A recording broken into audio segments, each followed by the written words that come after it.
Tech layoffs are happening everywhere.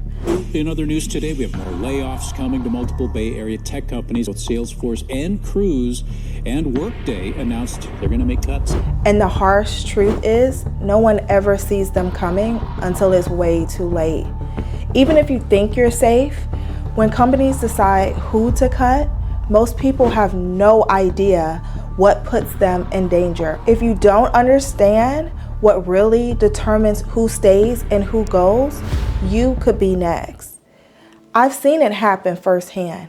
Over the years, I've watched coworkers go from being here one day to gone the next without warning. And after seeing so many layoffs up close, I've had front row seats into understanding exactly why people get cut and why others stay. So in this video, I'm going to explain what you can do to protect yourself from layoffs, why so many people don't see layoffs coming, and why tech companies are making so many job cuts right now. Imagine this. You are a tech executive pushing so hard for AI and automation. You've convinced your company to invest millions in technology to make workers more productive and eliminate manual tasks. Years have passed, right? These AI systems and automation tools have been fully implemented. Now leadership is asking one critical question. Did it work?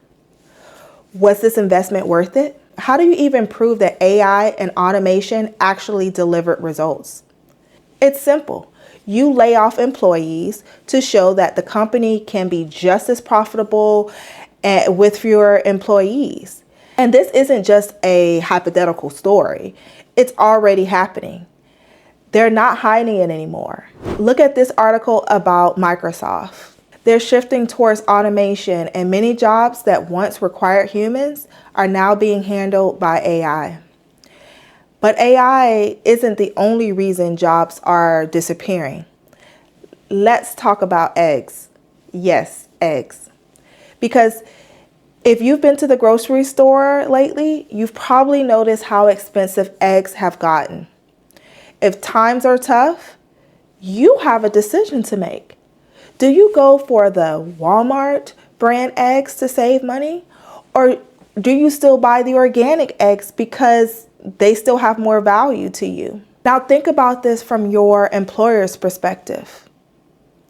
If a company is struggling or trying to cut costs, they have to make the same decision. If they hire someone overseas to do your job for less, just like choosing the cheaper egg, why wouldn't they? But here's the catch. If the perceived value of the organic egg is worth it to you, you'll still pay the higher price. And that's exactly what you need to do in your career. You have to figure out how to become the organic egg, the option that's too valuable to be replaced with the cheaper alternative. Because in today's market, just being good at your job is not enough. You need to make yourself indispensable. But how do you do that? Keeping your job during layoffs isn't about guarantees. It's an odds game. And the truth is, you've been playing this game all along. You just haven't realized it yet. Think about the last time you were on a job interview. Did you walk in there and say, I can do the job, and expect them to believe you? No. You knew how to present yourself well. You highlighted your strengths. You made them feel like they'll be crazy not to hire you. So now here's the thing.